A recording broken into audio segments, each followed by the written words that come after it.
Bonjour à tous et en particulier à vous les Verseaux, ascendant Verseau et lune de naissance en Verseau. On se retrouve pour votre tirage de l'automne. Je vous en ai fait la présentation dans une petite vidéo, donc si vous ne l'avez pas vue, je vous invite à aller la voir.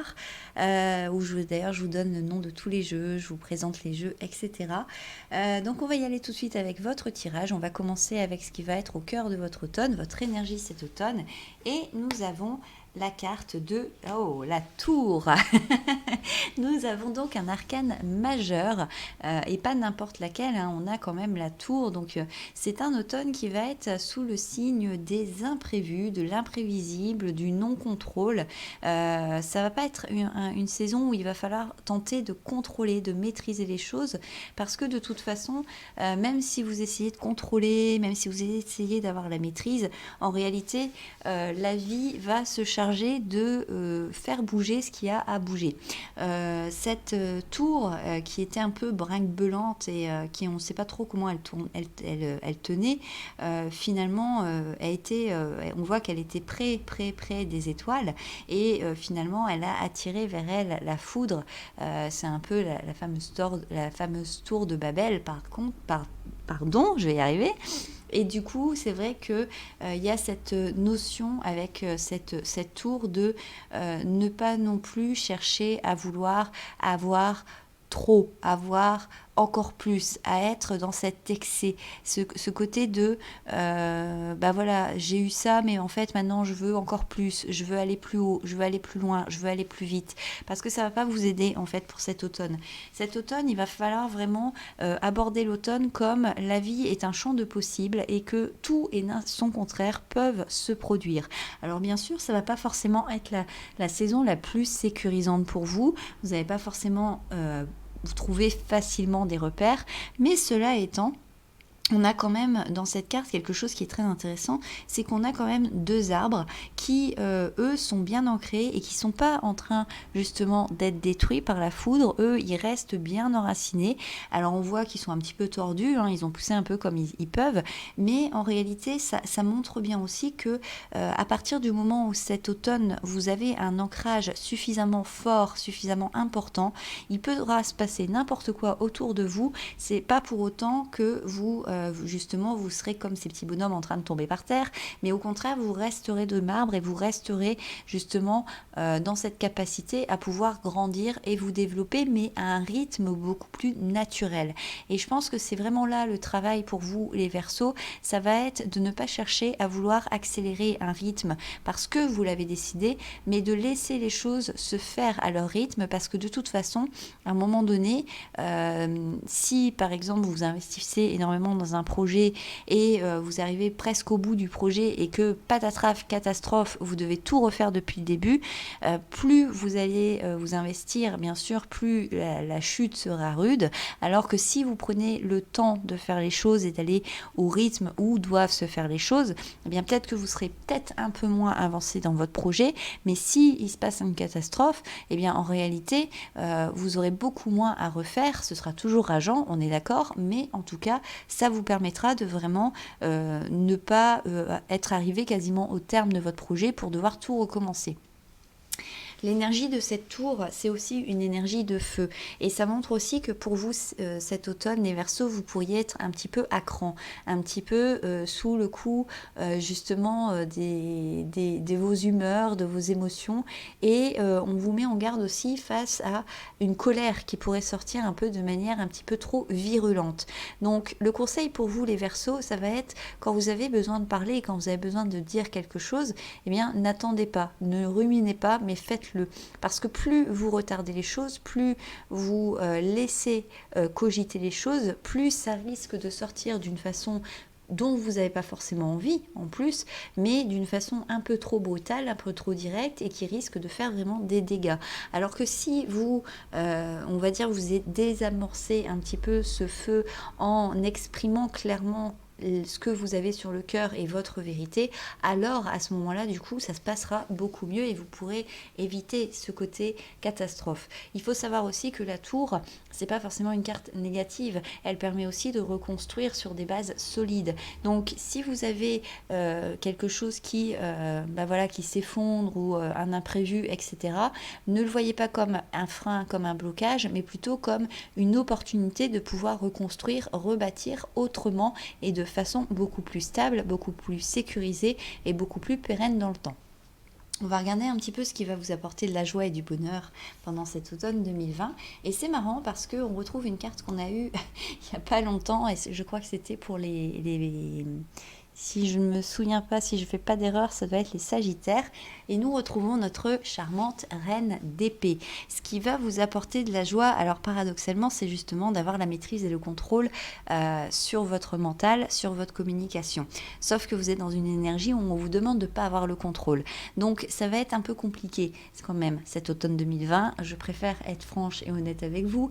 Ça ne veut pas dire que vous devez vous terrer dans un coin, dans une grotte, mais en tout cas, ce qui va vous apporter de la joie avec cette reine d'épée, c'est le fait de pouvoir justement rester, c'est pas le côté rester stoïque, mais le côté de pouvoir faire face aux événements de la vie, le côté de pouvoir gérer ces événements, ces imprévus, ces impondérables sans vous mettre dans des états pas possibles et garder quelque part la tête froide. Cette reine d'épée, elle est en maîtrise d'elle-même, de ses réactions, de ses émotions, de ses pensées, mais aussi de sa parole. Et vous voyez, tout à l'heure, je vous disais, il y a ce côté de colère, ce côté de si vous cogitez trop sur quelque chose, si vous gardez trop les choses en vous, ça risque de ressortir de manière électrique en réalité et pas de la façon dont vous avez envie.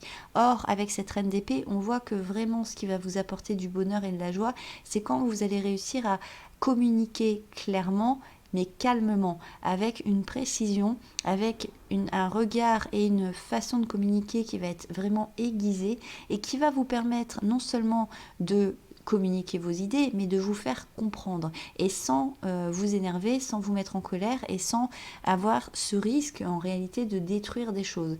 Donc ça, c'est vraiment une capacité qui est mise en avant pour vous cet automne et on vous invite vraiment à être dans cette reine d'épée, à être dans ce côté de j'écoute, je prends note, j'argumente derrière, je communique et à la fin, je prends ma décision parce que aussi, c'est ça aussi qui va vous apporter de la joie, c'est qu'à un moment donné, vous allez aussi savoir vous positionner par rapport à tel projet, telle personne, telle situation, telle chose du quotidien.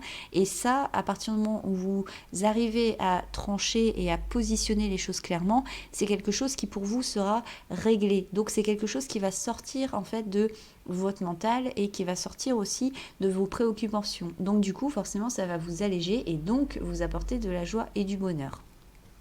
On va regarder les difficultés que vous allez rencontrer pour cet automne 2020 et nous avons le 3 de bâton.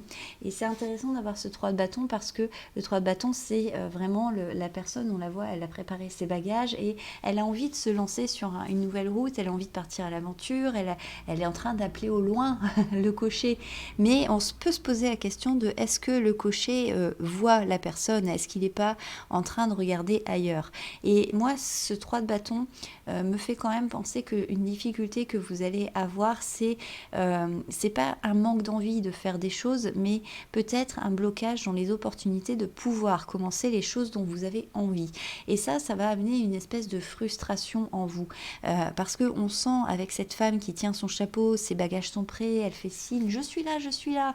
On voit que vraiment elle a envie de partir, elle est prête, mais en même temps on ne sait pas si elle va vraiment pouvoir partir parce que déjà il y a plein de directions différentes et dans quoi elle s'engage, vers où elle va, on ne sait pas du tout et on ne sait pas si ce cocher au loin va faire le halte pour pouvoir la prendre dans son chariot et l'emmener faire son aventure.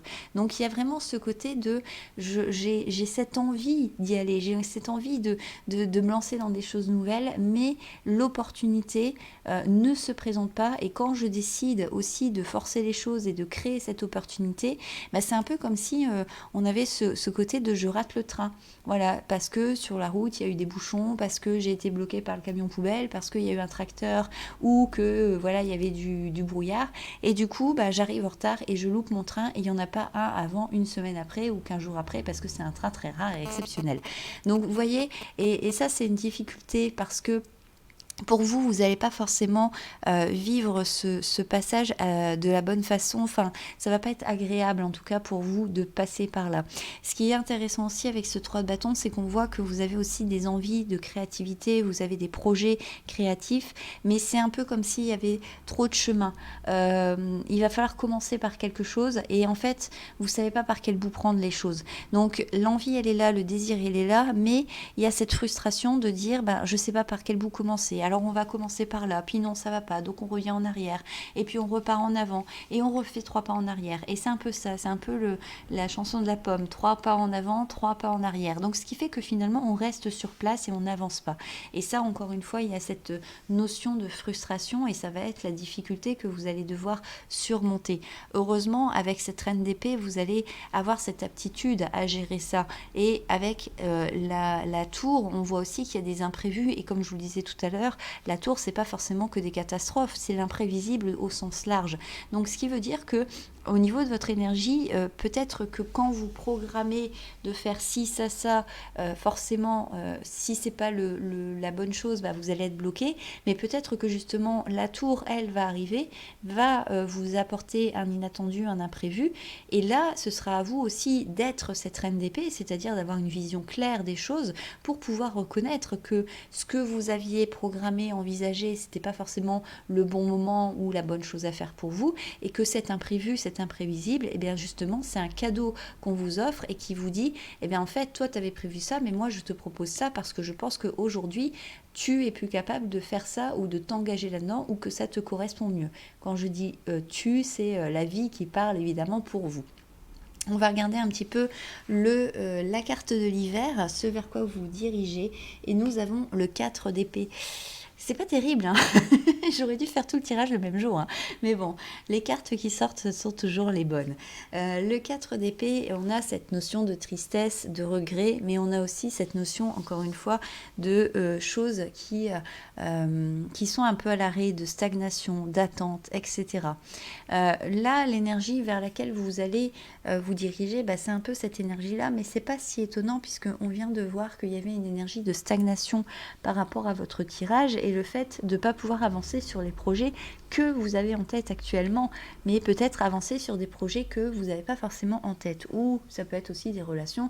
Ça s'applique à tous les domaines. En fait, il faut vraiment que vous regardiez par rapport à vous comment ça vous parle et à quel niveau ça vous parle, puisque je vous rappelle que ces énergies sont généralistes et qu'elles peuvent vous parler complètement en partie ou pas du tout, et c'est tout à fait normal, et que si vous souhaitez avoir un tirage plus personnalisé ou plus spécifique dans un domaine, eh bien, il suffit de me contacter via mon site internet www.aupaysdecandice.com pour faire une consultation et on regardera ça de manière plus détaillée.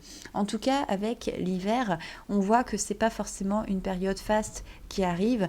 On est plutôt dans une période un petit peu d'attente, mais en même temps, c'est pas forcément négatif parce que vous serez passé aussi par l'énergie de la reine d'épée qui vous aura apporté cette clarté dans la vision des choses, dans les idées, dans la communication, dans la parole.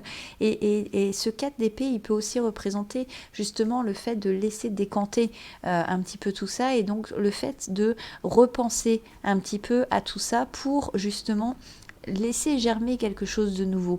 Donc cette reine d'épée, elle est vraiment très très bonne pour vous en réalité cet automne. Ce qui va être difficile par contre, c'est par exemple ce 3 de bâton.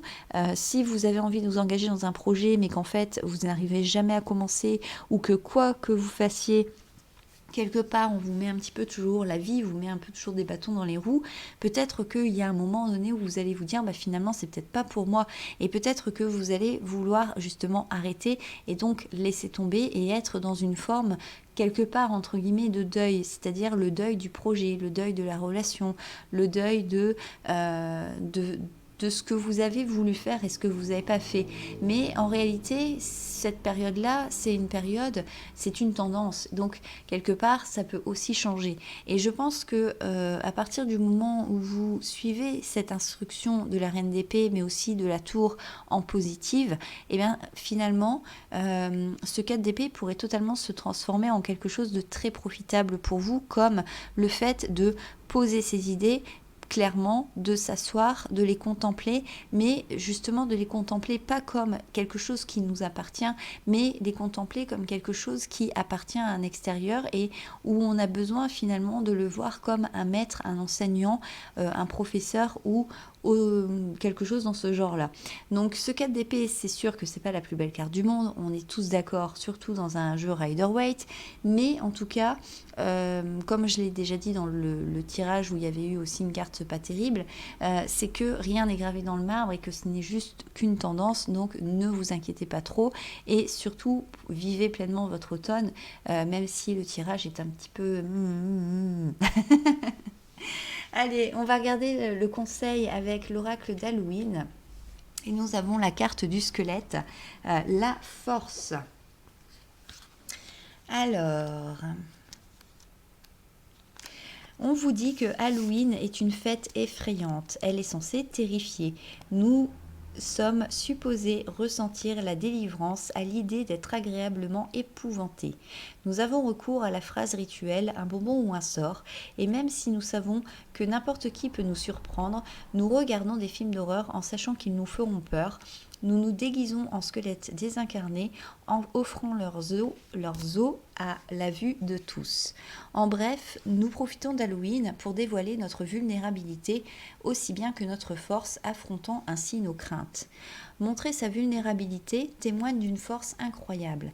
Il peut souvent s'agir de la démarche la plus courageuse et la plus terrifiante. Le plus fréquemment, ce processus incarne un puissant catalyseur d'épanouissement personnel, même si, à ce moment-là, nous ne sommes pas en mesure d'en apercevoir tous les tenants et aboutissants. Dévoiler notre vrai moi et certains pans de notre vulnérabilité peut contribuer à mieux connaître les autres et à inciter ces derniers à se montrer plus compréhensifs envers nous. Admettre que nous avons tort ou que nous n'avons pas la solution alors que nous sommes supposés l'avoir trouvée nous laisse plus de latitude pour changer les choses plus rapidement.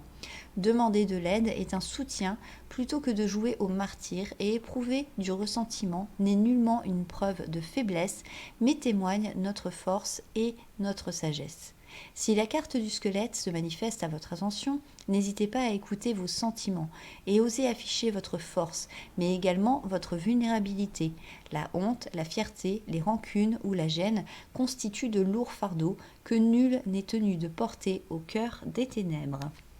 Alors j'aime beaucoup cette carte parce que je trouve encore une fois qu'elle répond extrêmement bien au tirage, surtout quand on parle de se mettre à nu. C'est exactement le message de la tour dépouille, la tour déconstruit tout justement pour pouvoir laisser éclater au grand jour ce qu'il y a un petit peu dans les profondeurs de cette maison.